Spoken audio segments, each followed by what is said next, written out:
Welcome to Windows 2003 Server End of Life and Security Best Practices, presented by US Computer Connection. Windows Server 2003 End of Life is quickly approaching us. So what does this mean for you? Well, similar, when Windows XP ended, they stopped providing security patches and it leaves you vulnerable. So there's no more technical support or no more updates provided by the vendor on this. Using unsupported software may increase the risk of viruses, and it creates a gaping hole in your network. So let's look at how the more prevalent attacks happen.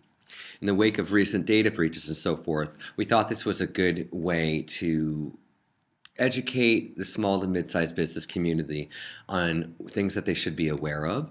And these things include running outdated operating system applications, like in this case Windows Server 2003. Other tactics include spoofing and phishing, malware and malvertising, something called brute force login attempts, and ransomware. So it's very important to stay on top of your patches.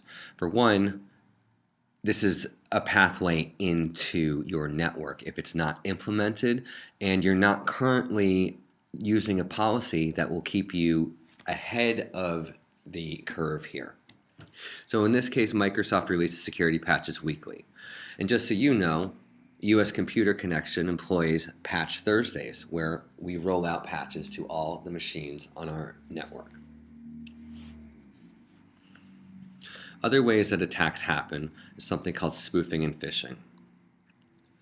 Spoofing is when your spammer sends out emails using your email address or imitates a legitimate site. While it may appear that it's your email address, it's really not. So in this case, we have irs.gov and target.com. While it appears that those are links to those sources, they actually take you to other sources. And anyone who can use hyperlinks knows how to manipulate the text versus the actual destination.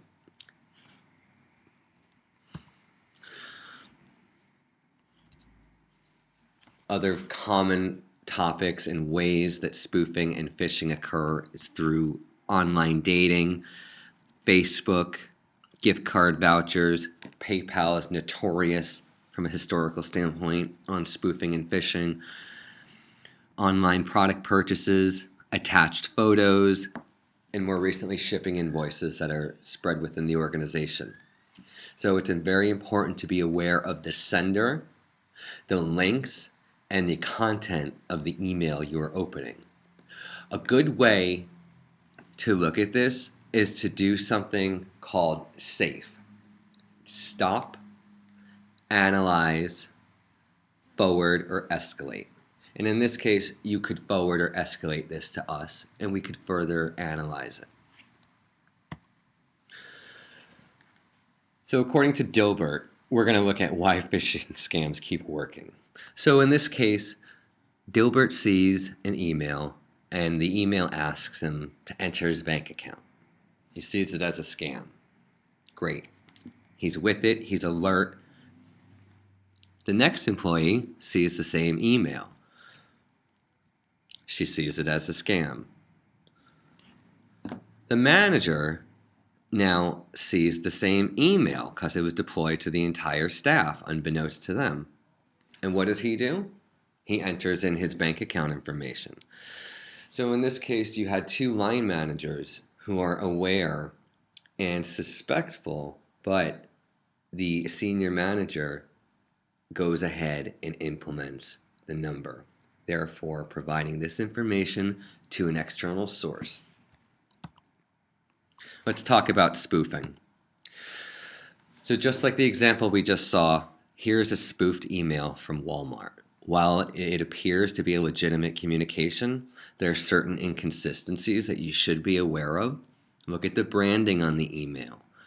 Look at the content of the email. You know, they thought that you were buying a TV and you're really not. So you really have to look at the message, the source, and the destination links within the email. Within Outlook, there's a way to check the message header and to see the source. Now, spoofing is a way to fool us, so it's important to review these sorts of tactics and use them on your own so that you can feel more comfortable that you're doing your part and being a safe internet user. And remember, safe. Stop, analyze, forward, or escalate.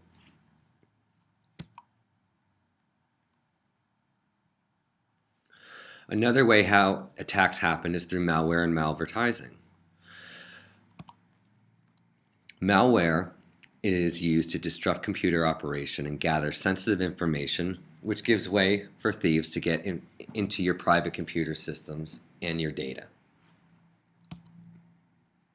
Malvertising can happen in two ways.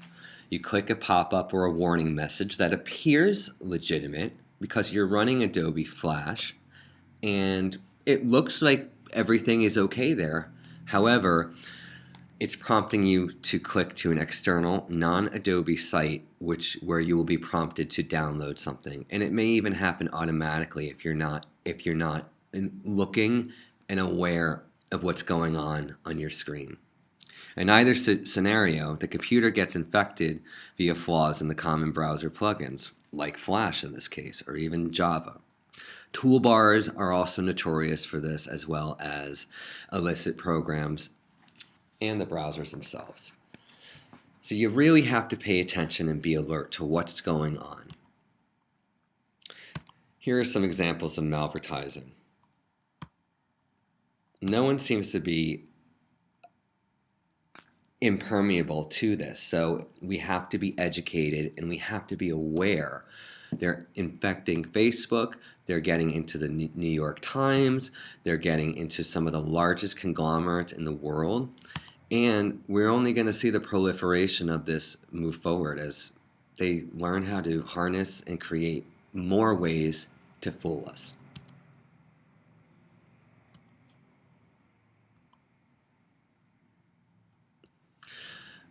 A more recent tactic is a brute force login attempts.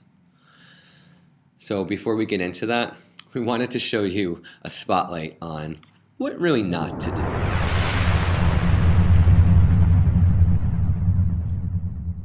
About cybersecurity today and how safe people's passwords are. What is one of your online passwords currently?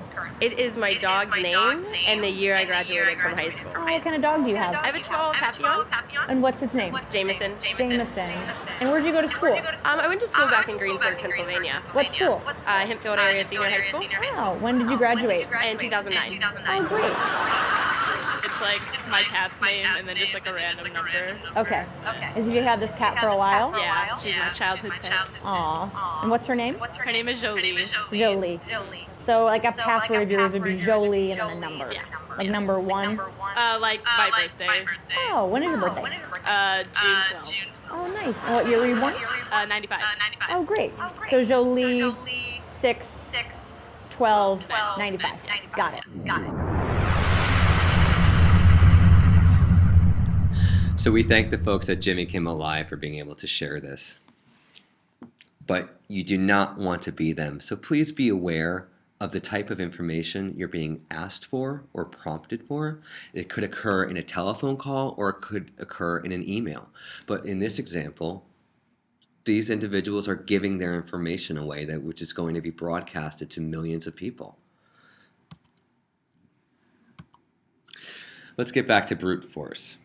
So a brute force attack is a way for a computer to determine every secret password by putting every permutation of a password combination together. So it's an automated program that will super target your password and attempt to make every possible combination until they get it. A dictionary attack is a guessing attack where they use a precompiled list of options. Unlike a brute force, rather than trying every option, they only try to complete options which are likely to work. Here's a list of some of the most common passwords. Now, don't be surprised if you see yours on there, but the point is to be aware that the thieves know this as well. So here's some interesting data. 30% have a password from the top 10,000 passwords, some that are beyond the screen right here. So we're really looking for you to be educated. What we want you to do, we don't want you to share your password, and don't save it in the browser. And if you do, make sure you clear it out immediately. Don't keep your password written anywhere or on a post-it or on a keyboard or as a file on your phone.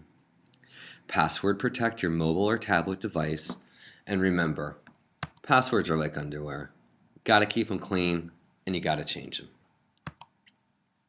So what makes a password strong? Well, 8 characters. Don't use your name, real name, or business name. Don't use a complete word. Make it completely different from historical passwords. Use a combination of upper and lowercase letters using numbers and symbols. And use a mnemonic device to help you remember. We have a lot of passwords and there's a lot of logins, so we want to be aware of this. So there's password managers that can help you harness this and use these passwords in a succinct, efficient manner. Ransomware. So let's look at CryptoWall in this case. It infects computers, encrypts the files on your network, and it will then blackmail you to get access to them. So what can you do? Well, best practices would include don't run your own updates. That's what we do. It could be a virus. We have Patch Thursdays, so keep your computers on and we do it for you. Also, hover over a hyperlink. It will reveal where it's going. Don't open or respond to emails even if you aren't positive where they came from. Stay away from free software. There's a reason they're free. And importantly, save your important files on the server and implement a password manager that uses a 2-factor or 2-step authentication process.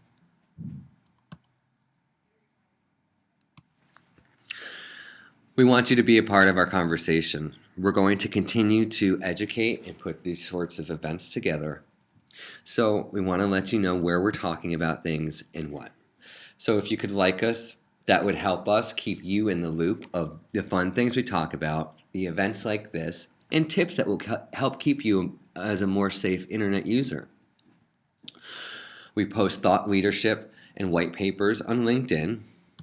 We have a blog where we're talking about trends, critical alert, training, videos, anything that's in your world that you should be concerned about. We have a YouTube channel, a Twitter handle, and we're excited because we're in the news. Recently, our president, Gary Feldman, Stanford computer expert, is helping shape a public-private partnership with House representatives. He's helping create a best-in-class program that will help address this for all of us. So what's next? Well, for one, those who are running Microsoft Windows Server 2003, you need to upgrade before July. You can't be vulnerable, and let's talk upgrading today. You want to identify vulnerabilities in your network. We can give you a free network assessment, so if you have concerns, please let us know. Employ sound internet and email best practices to mitigate risk.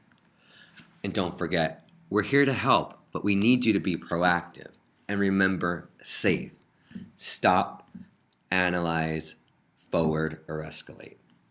Thanks for listening, and we'll see you next time.